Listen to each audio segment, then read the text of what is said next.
quite a ways. I do believe that there is more to the future, to what's at stake, compared to what prayers will do, but I'm not there to judge that. Strength to achieve isn't quite all it should be. I believe that when someone thinks he or she has the power to turn things around, maybe it can help. Sometimes it can hurt, but it can also help to determine where you should go about if tragedy befalls you every way from here to there.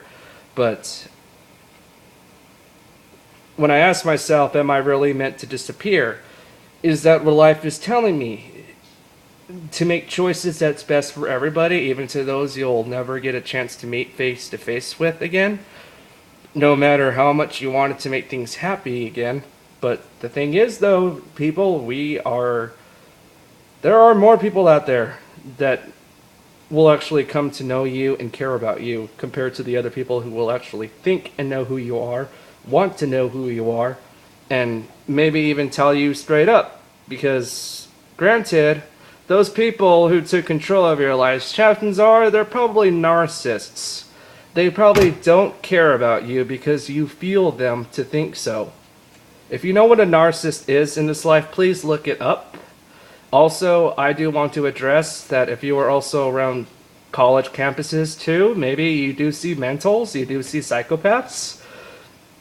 Chances are, you probably are right, because chances are those are probably malignant narcissists, people who tend to think negatively about you. They tend to come and push themselves into your lives more. They want to pretty much take advantage of you. Psychopathically, they tend to symbolize darkness as their freaking passion. They tend to think that pretty much a lot of these people think they can get away with murder. So a lot of them, which I tend to realize this is a democratic state, but a lot of those people are Democrats. So yeah, I'm American independent, but I do think for the majority of people that are actually Democrat, that a lot of them are just not really in it for the good. They're actually in it for the bad. I'm not there to judge that, but still, I do think that things are being played out in essential according to people's beliefs more than they are being put out to what we really need, such as laws. I do think that the laws that are being pushed now today are actually too much, too literal, too crazy.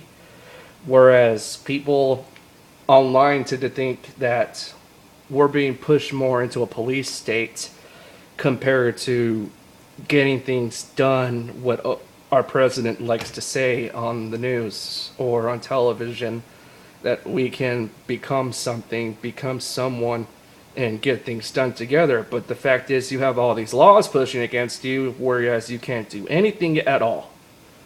But depending on where you find the meaning from, to how to go about things more different. But in my ways to how I've actually researched all of this, I tend to think democratically about things. Only whereas I want to coin things to be seen more in a sense of good, not bad.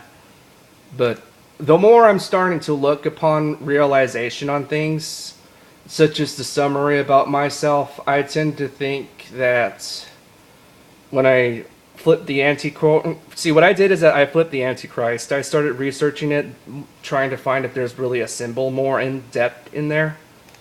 But the more I've come to think about myself more, which over the time within the past few years, I kept thinking that I was more transgendered because of my emotional breakdowns. I tend to think more that I'm just should be more seen as female instead of male. But the more my friends started to come across me more again from the past, they started to think differently, saying like, maybe I'm just being misused in life, and I've started to come across that. So when I started developing my portfolio, most of the drawings I've been creating off of the reflection of my research, it's basically is a reflection of my research, but the way I portray it is an aspect of real time, made up in accordance to past, present, and future perspectives amongst our lives, which bears knowledge to some hints of time travel, but in actual ways, it's actually about our minds.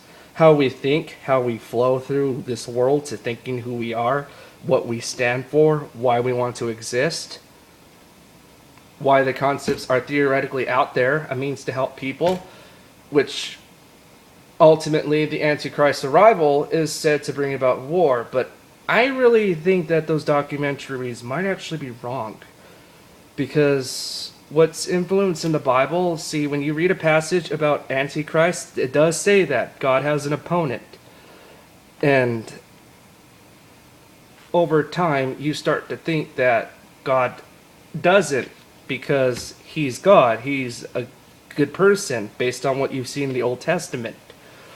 But the more this is a mind blower, by the way, but the more you think about it, though, when you start researching the Antichrist, you start to think that, oh, when you look at the Bible, it's seen more as spirituality, seen in the eyes of a god. But when you flip the Antichrist, such as parallel, you basically come into human spirit, whereas you start to see flaws of what a person had when he was alive, such as what I think was what Jesus Christ had as human. But so my thoughts come to coordinate, whereas when I first started is at the passage in the Bible and how society thinks about how I see myself in little ways of myself. So here's my belief. I don't think, like, when I think of the connection between Lucifer and Satan, myself, as them being separate, I started thinking, like, oh, maybe like Lucifer was framed. But over time, I started to realize that these are actually the same person. But I believe they are completely similar beings, only being because of my knowledge over categorized elements seen today. Whereas I tend to rehash a lot of this in the same terms, but so that way I don't lose people. But I believe, see, Satan represents a kind of darkness in itself. But in a way, though, Satan and God were actually the first primordial deities that actually existed over life and death. So they are pretty much like foreseers over us. That's what I see in the Bible as an external opposite to light. So what dwells around it, in a sense of meddling oneself as a reflection to become more courageous, as an adaptation to one having no sense of emotional restraint. I'm not saying this is all but bad, however, it can be used to promote good. So, such as outfitting certain limits. Now, what I am getting at here is when I hear a Christian, not trying to mock any for any reason, but to express my belief of knowledge. Christians tend to depict hell as a source of darkness, yet when I hear the terms light, darkness, fire, then water, I begin to think that there's a problem on element and awareness in life. People don't see that. And now understanding that Jesus, the presumed Son of God in Scripture, is foretold to be the Son of God, and when I do go to church, my pastor, who I won't bring up the name here, but my pastor tends to think that recent presentation on angels being God's messengers. So this puts me into a position to think that it's possible that spiritual gods are making their way into society to be seen in our dreams, but in actuality, that also entails that they can be born as human beings.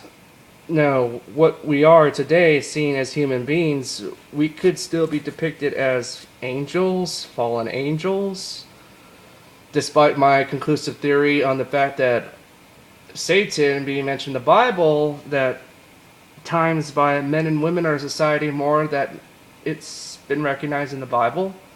I see Satan as an angel who had his or her own rights, as any person to bear in mind that perhaps being not evil but actually held up ambitions that swayed God in a psychological form, and perhaps as stated to have fallen down from the heavens, is possibly amongst us to this day as someone not knowing he or she is aware that he or she is in fact an angel, as angels are said to be God's messengers created by God. Then what are we, angels too?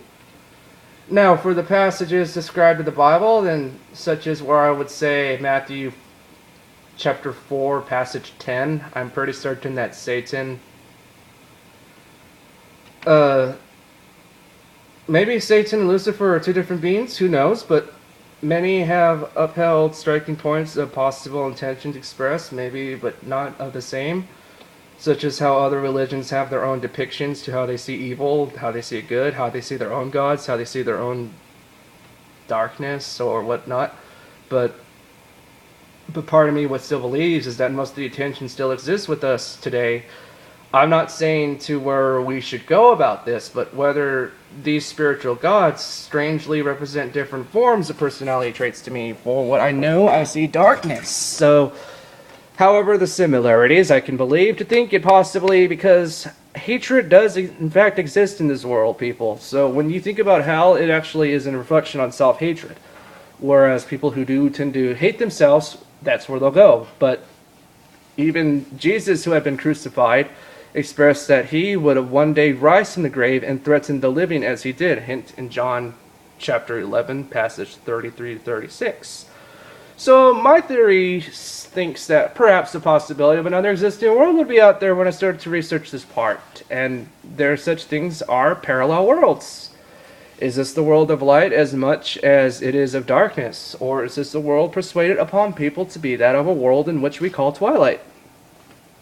So some of my references are in fact fictional based on what I've seen through fiction, such as video gaming. I look at Master Xehanort from the Kingdom Hearts series to how he went about trying to form up his own organization called Organization 13, and when most of you know about the Kingdom Hearts series, how he wants to get a hold of a Keyblade that's completely unorthodox compared to all the other ones because it has more power than anyone else does over their own, but he still can't grasp that somehow, so he tries to create his own darknesses. So that's probably one of the things that you tend to look at life as, how we tend to create our own life conspiracies, our own demons, how we tend to think that being born, creation, reflections, smoke and mirrors, memories, dynasties, past, etching myths, glamorous ideology, forgotten night tremors, left a little to chance, are all part of the past.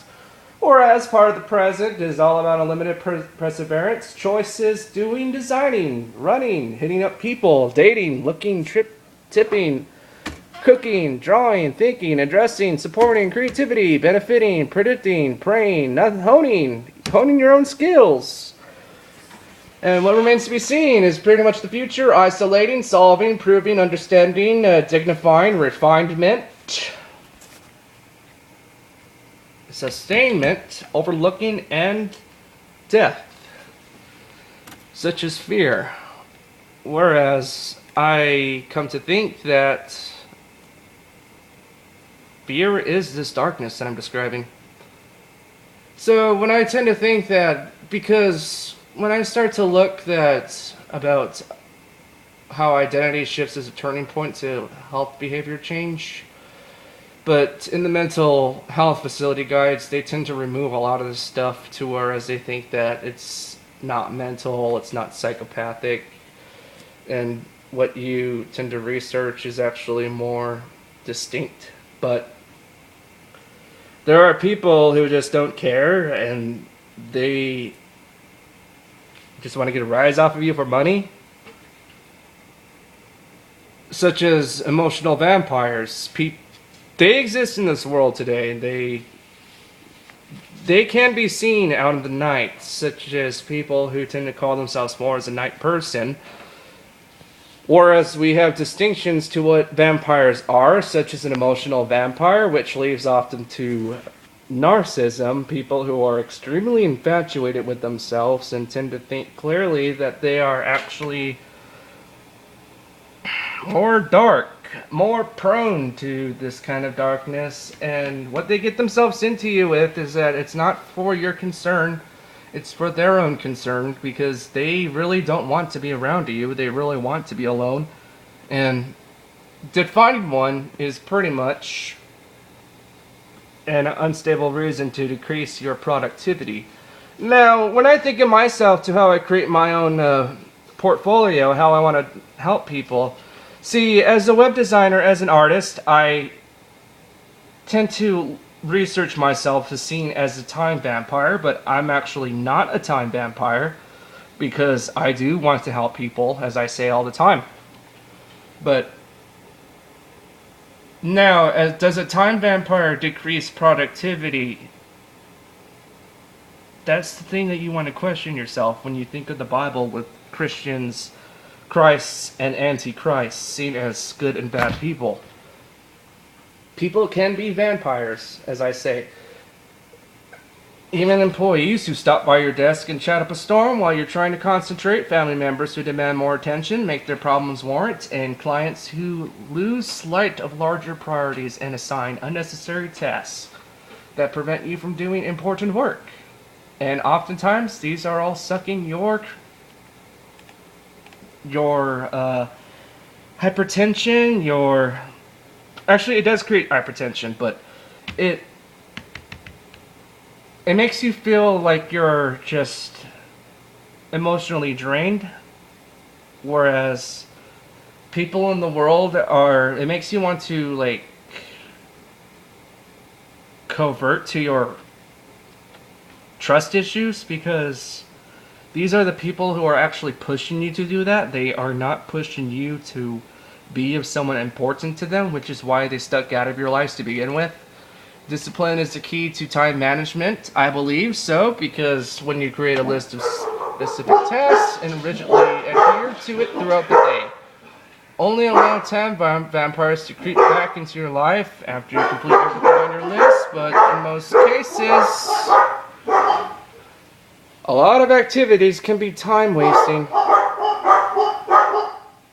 Sorry, my dogs are barking. More direct approach appears in the book.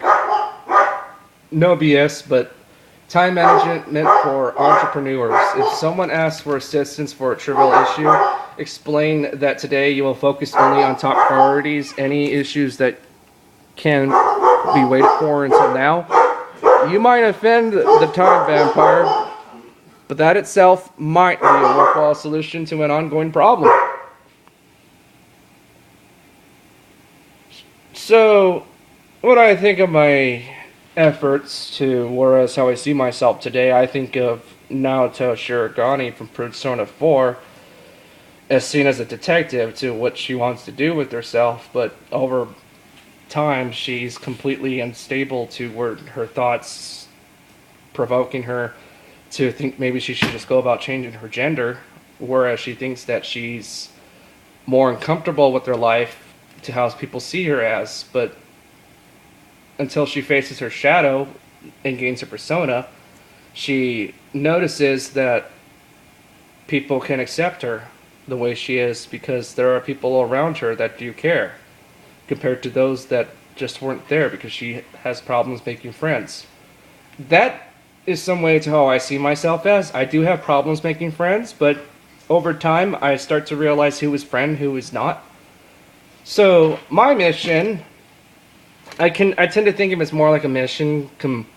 When I think of the Bible, I tend to think that it's being said to be as God's mission, that my task is to neighbor good souls to a rightful another world. Knowing now that sex is not everything, a mental ward would even tell you that sex, drugs, alcohol, and smoking will only decrease your lifespan. For that I have learned, because why do wards exist today? See,